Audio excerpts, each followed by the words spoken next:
ठीक है दोस्तों, अपना पिलर्स ऑफ इकोनॉमी जिसके अंदर balance of payment and international trade. तो लास्ट वाले सेशन के अंदर हमने बैलेंस ऑफ पेमेंट के आंकड़े, करंट अकाउंट, कैपिटल अकाउंट वो देख लिया। गोल्ड इंपोर्ट को कम करने के लिए जो नई 2 गोल्ड स्कीम्स लेके आए हैं सरकार, वो देख लिया। भारत के अंदर जो एफडीआई आता है, majority of that is coming from Singapore and Mauritius, क्योंकि वहाँ से वो राउंड ट्रिपिंग करके कैपिटल गेंस टैक्स को बचाया जाता है। तो उस पर लगाम लगाने के लिए India Mauritius double taxation avoidance agreement, वहाँ पर सरकार ने क्या सुधार किए वो बातें हमने करी। देन ई कॉमर्स, वहाँ पर 2 मॉडल थे, inventory based and market place. तो मार्केट प्लेस मॉडल में 100% ऑटोमेटिक एफडीआई इज़ परमिटेड, वो क्या चीज़ थी हमने देख लिया। अभी आज हम लोग 2 बातें करने वाले हैं, वन आईएमएफ रिफॉर्म्स और दूसरा डब्ल्यूटीओ, जिसका लेटेस्ट समिट हुआ था केन्या के नैरोबी शहर में। तो वो नैरोबी पैकेज क्या चीज़ है, थोड़ी बैकग्राउंड थियरी देख लेते हैं। साल था 1944, यूएसए, उसका न्यू हैम्पशायर स्टेट, और वहाँ पर ब्रेटन वुड्स रिसोर्ट, वहाँ पर एक समिट की गई जिसमें अलग अलग देश के फाइनेंस सेक्रेटरी, ट्रेजरी के ऑफिसर्स, सेंट्रल बैंकर्स वगैरह आए थे। भारत की तरफ से जो लोग गए उनमें एक थे sir CD Deshmukh. He was the first Indian governor of RBI. ठीक, तो ये ब्रेटन वुड कॉन्फ्रेंस हुआ था, जिसके बाद 3 बड़ी चीज़ें अस्तित्व में आई। क्रोनोलॉजी वाइज हम लोग देखते हैं। सबसे पहली जो संस्था अस्तित्व में आई, अमेरिका के ही वॉशिंगटन शहर में, it was called world bank. World bank का बॉस है जिम योंग किम, 188 मेंबर्स। आपको ये भी पता होगा कि वर्ल्ड बैंक मतलब वो एक चीज़ नहीं है, it is made up of 5 sister agencies, मीगा, IBRD, IFC, वो सब। घर पे आराम से ये स्लाइड आप देख लेना। तो क्रोनोलॉजी वाइज सबसे पहले बना वर्ल्ड बैंक, उसके बाद बना इंटरनेशनल मॉनिटरी फंड आईएमएफ, जिसके चीफ हैं Christine Lagarde, 189 members. And lastly बना general agreement on tariff and trade in the year 1948, जो कि आगे चल के 1995 में वर्ल्ड ट्रेड ऑर्गेनाइजेशन डब्ल्यूटीओ बन गया। और इसका हेडक्वार्टर है यूएसए के अंदर नहीं है, ये है यूरोप, स्विट्ज़रलैंड का जिनेवा। दूसरी बात, इधर इनके चीफ कौन है, रॉबर्टो एजवेडो। कुल मिला के 164 मेंबर, जिसमें लेटेस्ट मेंबर है Afghanistan. It was added in December 2015। ये चीज़ याद रखनी है क्योंकि कुछ सालों में CDSC APF एग्जाम के अंदर ये पूछा गया, which of the following was the latest member in WTO, तो अफगानिस्तान है। ओके, अभी आगे बढ़ते हैं। हमने बात करनी है IMF रिफॉर्म्स की, तो उसके साथ ही Asian infrastructure and investment bank है, ब्रिक्स बैंक है, इनकी क्या चीज़ है थियरी करंट, वो आप ये सेल्फ स्टडी वाले लिंक में देख लेना। IMF रिफॉर्म्स के अंदर सबसे पहले उसका theory, gold standard exchange rate regime क्या था और उसको क्यों बंद करना पड़ा, तो L3P5 में आप देख लेना। रिफॉर्म्स के मामले में 2015-16 में जो चीज़ें हुई उसकी आज बात करेंगे। Inclusion of yuan in SDR basket, दूसरा है क्वोटा रिफॉर्म्स, एंड तीसरा है एग्जीक्यूटिव डायरेक्टर्स का अपॉइंटमेंट सिलेक्शन। एक एक करके देखते हैं। सबसे पहले IMF, तो उसका काम है बैलेंस ऑफ पेमेंट क्राइसिस के वक्त अपने मेंबर स्टेट्स की मदद करना। इसके लिए सबसे पहले तो ये सभी मेंबर स्टेट्स IMF के गले में फंड में पैसा जमा कराएंगे।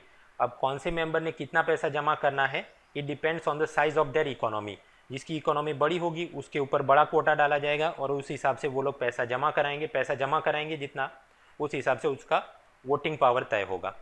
सो member nations quota is depending on its size of economy. इस हिसाब से ये भारत है, अमेरिका, चीन, जब सभी 188 members they will contribute money. Deposit कर रहे हैं मनी, तो वहाँ पर IMF उनको, जैसे सेविंग अकाउंट में अपने को इंटरेस्ट मिलता है, इधर भी इन सबको 0.05% इंटरेस्ट मिलेगा। आगे चल के जिस देश के अंदर बैलेंस ऑफ पेमेंट क्राइसिस आ गई, उस देश को ये IMF अपने गले से उधारी में पैसा देगा। और पैसा देगा, ऑब्वियसली उधारी है तो लोन में पैसा आपने ब्याज देना पड़ेगा। So 1.05% interest you will have to pay, और धीरे धीरे प्रिंसिपल भी वापस होगा। एक और बात, इधर हमने देखा कि मेंबर्स को अपनी साइज ऑफ इकोनॉमी के हिसाब से उनका कोटा तय है और कोटा के हिसाब से पैसा डालना है। सपोज अमेरिका ने $1 बिलियन डालने हैं, तो ऐसा नहीं कि सारे $1 मिलियन एरोप्लेन या ट्रक में जाके वहाँ पर तिजोरी में डालेंगे, नहीं। 25% ऑफ दैट मनी वो अपने हाथ में ही रख सकते हैं IMF। तो मतलब USA उसको $1 बिलियन देने थे, उसका 25% वो अपने ही फॉरेक्स रिजर्व में रख सकता है। That is called reverse transposition, RTP। तो अब आपको पता चलेगा कि भारत, तो उसका forex reserve, it is made up of foreign currency, right, gold third was SDR and fourth was reverse transposition. मतलब एज सच वो थियरी में आईएमएफ के गले में डाला पैसा है, बट इनके आरबीआई के खुद के पोजीशन में रहेगा, दैट वाज आरटीपी। आगे बढ़ते हैं। पैसा हमने जमा करना है तो जैसे भारत का करेंसी है रुपीज़, यूएसए का है डॉलर, उसी प्रकार आईएमएफ का खुद का करेंसी है, that is known as special drawing rights SDR. अब $1 का कितना रुपया होगा, $1 इक्वल टू 60 रुपीज़ या 65 rupees, that is decided by manage float exchange rate regime. तो फिर ये एक एसडीआर उसके कितने डॉलर या एक एसडीआर की कितने रुपीज़ होगी, ये कैसे तय करेंगे, उसका ये सिस्टम है। सबसे पहले एसडीआर का कैलकुलेशन में बास्केट ऑफ करेंसी को देखते हैं। 4 करेंसी को ये ऑब्जर्व करेंगे, येन, पाउंड, यूरो एंड डॉलर। फिर उनके ऊपर एक प्रकार का वेटेड एवरेज प्रकार का एक कॉम्प्लेक्स फॉर्मूला है। अभी वेट एवरेज है तो सबसे पहले वेट असाइन करना पड़ेगा। तो based on size of economy yen का वेट असाइन किया 9.4, पाउंड का इतना, यूरो का इतना एंड डॉलर का इतना, इन देशों की जो जो अपना इकोनॉमिक पावर है। टोटल वेट होगा हमेशा 100%, ये एक हुआ। अब आप एक एक बास्केट ऑफ करेंसी का डॉलर के सामने एक्सचेंज रेट गिनो। डॉलर, तो डॉलर का एक्सचेंज रेट डॉलर के सामने क्या होगा, $1 विल इक्वल टू $1 ओनली। फिर यूरो का क्या डॉलर के सामने, पाउंड का क्या, येन का क्या, इस प्रकार से आप एक्सचेंज रेट फाइंड करोगे। एंड लास्टली ये जो वेट है एंड एक्सचेंज रेट, उन दोनों को मिला के एक कॉम्प्लेक्स फॉर्मूला है, जिस हिसाब से आप एक प्रकार का वेटेड एरिथमेटिक एवरेज निकाल रहे हो। तो आपको जो आंकड़ा मिले that will be known as your value of your SDR against dollar. तो अभी के समय में 1 एसडीआर इक्वल्स टू $1.4। और फिर एक एसडीआर का रुपी में क्या वैल्यू होगा, तो डॉलर में इतना मिल गया और फिर डॉलर का रुपी में क्या वैल्यू है, बेस्ड ऑन सप्लाई डिमांड का जो अपना एक्सचेंज रेट चल रहा है उस हिसाब से आप गिन सकते हो। ठीक, अब कुछ मेंबर्स ने इसका विरोध जताया कि ये बास्केट ऑफ करेंसी में आपने येन, पाउंड, यूरो और डॉलर ही क्यों रखा, ये 4 बड़ी इकोनॉमी है बराबर, बट चाइना बोलता है we are also large economy, तो हमारी करेंसी को आप इधर क्यों नहीं रख रहे हो, ताकि एसडीआर की वैल्यू वो ट्रू ग्लोबल डायनामिक्स को रिफ्लेक्ट कर सके। तो आईएमएफ ने बोला ठीक है आ जाओ, ऑडिशन देना पड़ेगा, बट देर आर 2 कंडीशंस। आपकी करेंसी अगर वाइडली यूज हो एंड फ्रीली कन्वर्टेबल हो, then only we can include it in the IMF basket of currency. तो चीन ने बोला हाँ वाइडली यूज है, we are the largest exporter in the country in the world, और फ्रीली यूजेबल भी पहले नहीं थी बट धीरे धीरे हमने किया है। एक ज़माने में ये था चाइना के अंदर फिक्स्ड एक्सचेंज रेट रिजीम, मतलब उनका people's bank of China it will decide कि $1 बराबर इतने युआन होंगे, उस हिसाब से एक्सचेंज चलेगा। बट धीरे धीरे उन्होंने इसे लिबरलाइज किया और मार्केट फोर्सेस के सप्लाई डिमांड के साथ अलाइन किया। ये कैसे किया गया, मिड पॉइंट एवरेज सिस्टम क्या था, आप सेल्फ स्टडी में ये ML5P4 देख लेना। तो इस हिसाब से चाइना ने अपने एक्सचेंज रेट को रिफॉर्म किया। आईएमएफ ने बोला okay you have passed our audition, और 1 अक्टूबर 2016 ये चीन का बर्थडे है, उस दिन बर्थडे गिफ्ट दिया गया कि इस तारीख से एसडीआर का कैलकुलेशन नए ढंग से होगा। बास्केट ऑफ करेंसी में येन, पाउंड, यूरो एंड डॉलर, और उसके साथ साथ चीन का युआन भी ऐड कर दिया गया है। अब युआन को ऐड किया है तो उसको वेट असाइन करना पड़ेगा।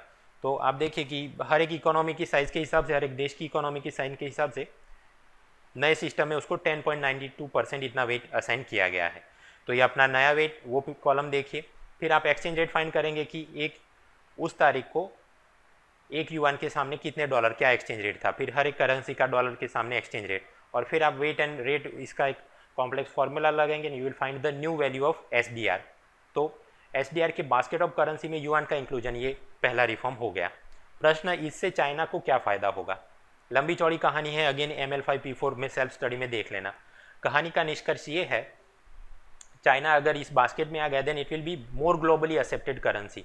तो चीन को अगर कोई चीज़ इंपोर्ट करनी है तो डॉलर में पेमेंट करने की बजाय वो सीधा अपने युआन में पेमेंट कर सकता था। एक बात आगे चलने उसे अफ्रीका के अंदर कोई माइंस खरीदने हैं या साउथ अमेरिका में जाके कोई प्लांटेशन खरीदने हैं बायोडीजल प्रोडक्शन के लिए, तो वो सीधे अपने युआन दे के वहाँ से वो चीज़ें वो एरिया खरीद सकता है। And third, Asian infrastructure bank, BRICS bank, इन सब की मदद से चीन सीधे अपने युआन किसी देश को, गरीब देश को उधारी में दे सकता है इंफ्रास्ट्रक्चर डेवलपमेंट के लिए, और फिर वो सब देशों को अपने एहसान में लेके वहाँ पर फिर अपने मिलिट्री या नेवल पोर्ट्स बना सकता है, स्ट्रेटेजिकली अपने को एक्सपांड कर सकता है। और वो सभी गरीब देश फिर चीन के हक में ही जब भी WTO में कोई वोटिंग होना हो या यूनाइटेड नेशन में कोई वोटिंग होना हो, they will oblige to China. तो ये अलग अलग उसको फ़ायदे होने वाले हैं।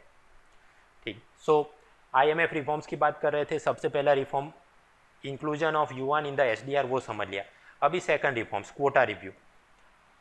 हमने देखा कि IMF के गले, IMF के फंड के अंदर हर एक देश ने पैसा जमा करना है, कितना पैसा जमा करना है depends on the size of economy, उस हिसाब से आपके कोटा फिक्स किए जाएंगे and total quota will be 100%। अब चीन, भारत, रशिया, इन सब देशों ने विरोध जताया कि ठीक है, वो वर्ल्ड वॉर 2 के बाद जब ब्रेटन वुड्स हुआ था तब हमारी हालत, हम लोग गरीब थे तो हमारा कोटा कम था, बट अब हम भी ट्रिलियन डॉलर्स इकोनॉमी है तो हमारा कोटा बढ़ना चाहिए। तो IMF ने बोला ठीक है, रिव्यू करते हैं। रिव्यू किया गया और आप देख सकते हैं कि इंडिया, उसका पहले कोटा था 2.44% टोटल कंट्रीब्यूशन के अंदर, वो बढ़ा के कर दिया गया 2.78%। उसी हिसाब से चाइना और अलग अलग ऐसे इमर्जिंग इकोनॉमीज के कोटा बढ़ाए गए हैं। तो रैंकिंग के हिसाब से अब largest quota holder is USA, दूसरे नंबर पे आएगा Japan, then China, Germany, France, Britain, Italy. India will be I think 8th largest quota holder. इस हिसाब से आपने पैसा डालना है, हम पैसा डालेंगे तब अपना वोटिंग पावर भी बढ़ेगा। ऐसा ये पूरा रिफॉर्म करने की बात 2010 से चल रही थी, बट ये रिफॉर्म को लागू करने के लिए भी it required 70% of the votes. अब आप समझिए IMF के अंदर 70% वोट्स, मतलब ऐसा नहीं कि एक देश, दूसरा देश, तीसरा देश, हमने सबके सर नहीं गिनने हैं, उनका वोटिंग पावर गिनना है। तो ऑब्वियसली आप देख सकते हैं USA का पहले भी अराउंड 70% वोटिंग पावर था, फिर अन्य देशों का। तो ये बड़े देश जब तक हाँ नहीं भरेंगे तब तक ये होने वाला नहीं था, but ultimately they also agreed और 2015-16 में ये नया सिस्टम लागू किया गया। अब इससे IMF को क्या फ़ायदा? Percentage wise 100, but in absolute figure, क्योंकि भारत का परसेंटेज में थोड़ा बड़ा है तो in absolute figure we have to contribute more money. तो हर एक देश ऐसा थोड़ा थोड़ा और पैसा डालेगा, तो IMF का खुद का फाइनेंशियल स्ट्रेंथ, जो उनके फंड गले के अंदर पैसा था, वो हो जाएगा $660 बिलियन, जो पहले से दुगना है। और हर एक देश को क्या फ़ायदा? तो फॉर एग्जांपल भारत, हम लोग ज़्यादा पैसा कंट्रीब्यूट करेंगे, अपना वोटिंग पावर बढ़ेगा और उनके बोर्ड ऑफ गवर्नर और सभी एग्जीक्यूटिव बॉडीज़ में हम ज़्यादा अपना बात रख सकते हैं। ओके, सो फर्स्ट रिफॉर्म समझ लिया, inclusion of yuan. Second reform quota reforms, pie chart, वो समझ लिया। थर्ड रिफॉर्म है स्ट्रक्चर के अंदर। IMF का स्ट्रक्चर कुछ इस तरह है। सबसे ऊपर है बोर्ड ऑफ डायरेक्टर्स, जिसमें सभी 188 कंट्रीज बैठेंगी, उनके फाइनेंस मिनिस्टर, उनके सेंट्रल बैंक के गवर्नर्स वो बैठेंगे और एनुअल मीटिंग होगी और काम देखे जाएंगे। ये हुआ बोर्ड ऑफ डायरेक्टर्स। दूसरे नंबर पे उससे नीचे आएगा एग्जीक्यूटिव बोर्ड। ये लोग डे टू डे वर्क देखेंगे। अब तक का सिस्टम ये था, यहाँ पर 19 इलेक्टेड डायरेक्टर्स थे और 5 अपॉइंटेड डायरेक्टर्स। 5 अपॉइंटेड डायरेक्टर कौन से? 5 लार्जेस्ट कोटा होल्डर के, USA, UK, जापान, जर्मनी और फ्रांस। अब अन्य देशों ने, भारत और चीन वगैरह ने विरोध किया कि ये क्यों, हमारे लोग भी होने चाहिए। तो अल्टीमेटली इट वाज डिसाइडेड कि ऐसे अपॉइंटेड डायरेक्टर्स का सिस्टम नहीं, सभी 19+5 मतलब 24 directors will be elected only. और इलेक्शन होगा तो अगेन चीन, भारत सबका वोटिंग पावर बड़ा है, तो अपने लोग भी वहाँ जाने की अपेक्षा रख सकते हैं। So third reform was appointed director का सिस्टम एबोलिश कर दिया। ये 5 बड़े लोग, उनका परमानेंट सीट जैसा कुछ भी नहीं, सभी directors they will be elected. और स्ट्रक्चर की बात करें तो सबसे ऊपर होगा board of directors, then executive board and lastly managing director. Christine Lagarde 5 साल के लिए अपॉइंटमेंट, रीअपॉइंटमेंट हो सकता है, हाँ सेकंड टर्म दे दिया है। वॉशिंगटन में बैठते हैं और पूरा स्टाफ और वगैरह उनके हाथ में होगा। So overall 3 IMF reforms, inclusion of yuan, quota reforms देख लिए और इलेक्टेड डायरेक्टर्स होंगे। ऐसा ये सभी चीज़ें लागू करने के लिए specially this quota and elected directors हमको वोटिंग कराना था। और क्योंकि USA वगैरह मान नहीं रहे थे, so at one point this in October 2015 Christine Lagarde she got so frustrated, उसने बोला कि I will do belly dance if USA votes in favour of this reforms. 2015 दिसंबर तक ओबामा को भी ये सब बुद्धि आ गई और उसने रिफॉर्म्स पे साइन कर दिया। तो अब बोलो कौन डांस करे? ओके, सो अपना third pillar that was balance of payment, international trade, वहाँ पर ये IMF रिफॉर्म्स की बात हमने ख़त्म करी। अब आगे बढ़ते हैं WTO, उसका नैरोबी समिट और नैरोबी पैकेज।